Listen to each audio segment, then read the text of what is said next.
Hello and welcome to the Connection Compass. I am your host, Andrea Louise Evans.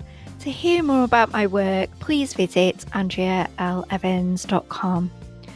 This week, I'm doing a roundup, a reflection of season 1 of the Connection Compass. So make yourself comfortable and listen in. I started the Connection Compass podcast because I wanted to share more about my work on creating a culture of care and connection. I wanted to advocate for a more deeper connected world, one that operates from a holistic sense, one that includes our human physical, mental, emotional, and spiritual spheres. It's what I have needed through all my life, and I have come to understand that perhaps there will be others in this world that need that too. Perhaps on lots of levels, shapes, and sizes, we all need it. It's putting forward possible solutions as to where we find ourselves in the world today, sleeping through life, caught up in the polarization and fragmentation, and skimming the surface of who we truly are, instead of celebrating our complexity and honouring our own true authenticity. I hold my hands up and I tell you that I have struggled with life from this place, and my heart and soul craves for something so much more deeper and more meaningful.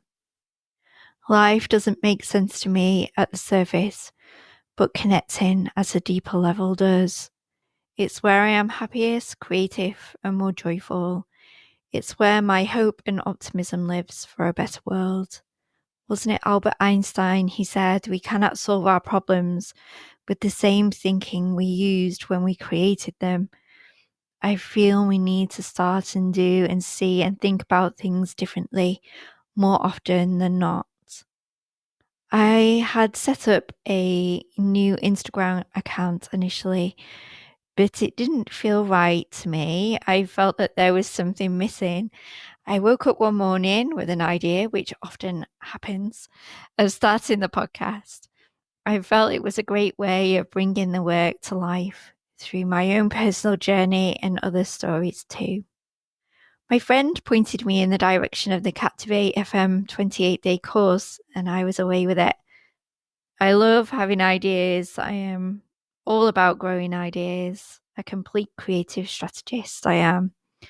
I love exploring ideas and seeing how far I can take them.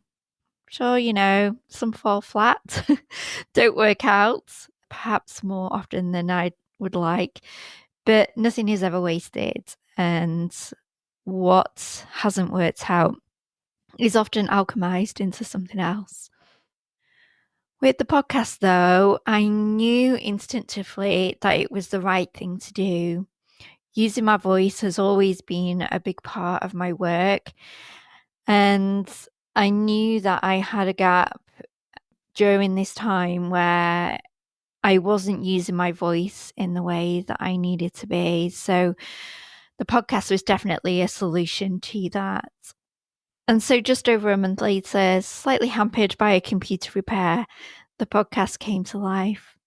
Working out the technology was a real boost to my confidence, although I'd already had some experience of recording and editing when I had set up some online courses for the seasons that had a number of meditations scattered throughout.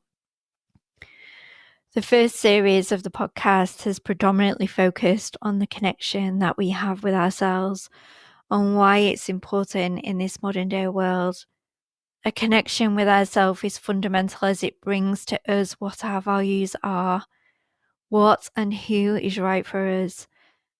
The connection that we have with ourselves will lead us to the right experiences, the right work, what we love to do, what we want to experience in our lives here on earth. It brings to us understanding of what is acceptable to us and where our boundaries lie. It's about noticing yourself and understanding that in moments of discomfort, in the moments where you feel lost or sleeping through life, that perhaps there is more for you to do, perhaps more than you could ever anticipate. Perhaps you are not using your skills in the right way, or maybe there is something you have always wanted to do that you could do in your spare time, but because you feel you could never do it, or you wouldn't be good at it, or you tell yourself there isn't enough time, or you don't have the energy. This is the thing you want to do, but pushed so far down, you have forgotten about it. Or you are moving through life at what feels like 150 miles per hour, and you haven't given yourself a second thought for about 5 years. If you are ever looking for time to do something and you think that you haven't got time, first stop is your mobile phone usage. It's usually where you can find some spare time. Noticing is all part of a culture of connection and care. In the conversation I had with Emma Connolly Barklam, she talked about walking to work every day and all of a sudden beginning to notice and noticing the intricacy of a spider's web on her way to work and wanting to live life more and exploring its possibility and potential. Leaning into creativity and writing, but also knowing that yearning to be that creator, that writer was with you all along. It was there with you as a young child. It's noticing and recognizing when things are not right for us, and when we feel so squeezed and under pressure, like both Mick and I have felt during our working careers and experiencing panic attacks and anxiety. They become all too much of a common feature of our lives. And it's through these moments that I've come to understand this, is that these times of difficulty mean we're out of alignment, something is missing or needs to be tweaked. And for most times, it's nothing big, just small changes here and there, using our time better, less screen time, not working more hours than you are contracted to. Even if you do love your job or want to get that project finished, sometimes it's about moving our bodies more and in the right way that we need at that moment in time.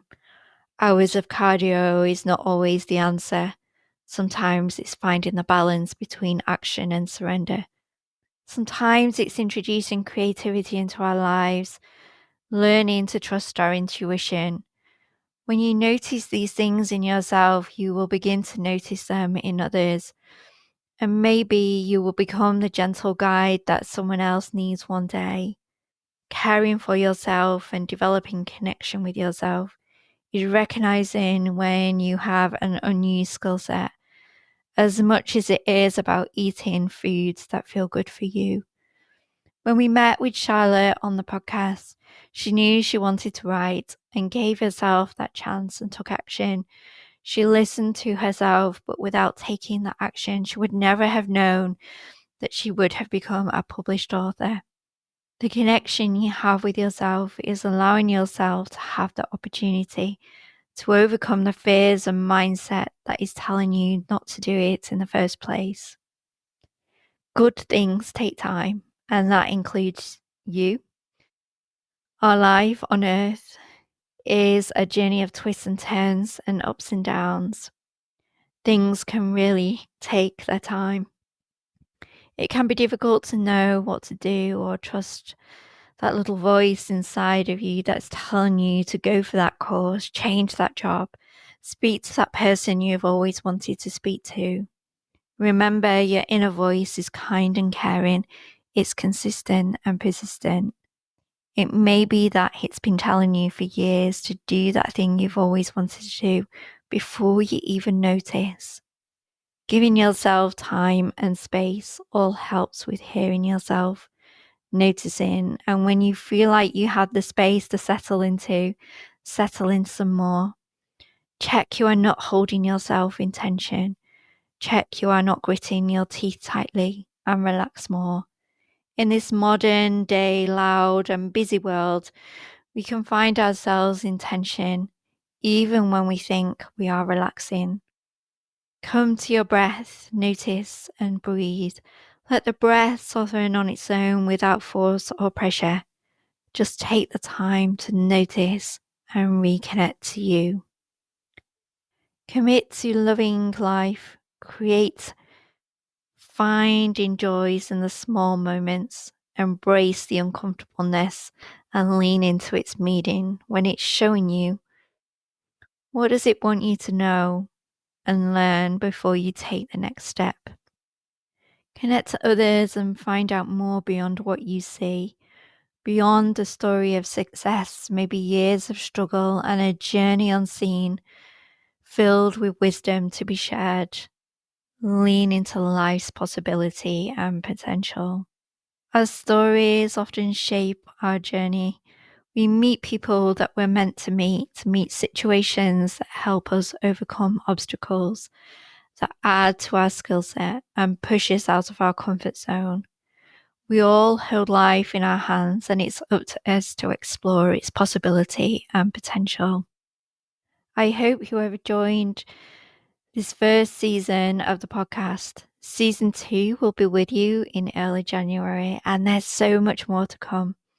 We have stories of connecting to resilience and success, connecting to nature stories, using nature in our work, and we will meet the people's alchemists, connecting to purpose, creating a connected community, and more. Thank you for joining me on this week's episode of The Connection Compass. If you would like to find out more about my work, please visit AndreaLEvans.com. If you have any questions about the podcast, please visit Andrea L. Evans' Facebook page. And if you think this episode will help someone, please leave a review at podchaser.com. And remember to keep talking, keep connecting for a more interconnected world. And I will see you again in the new year. Take care.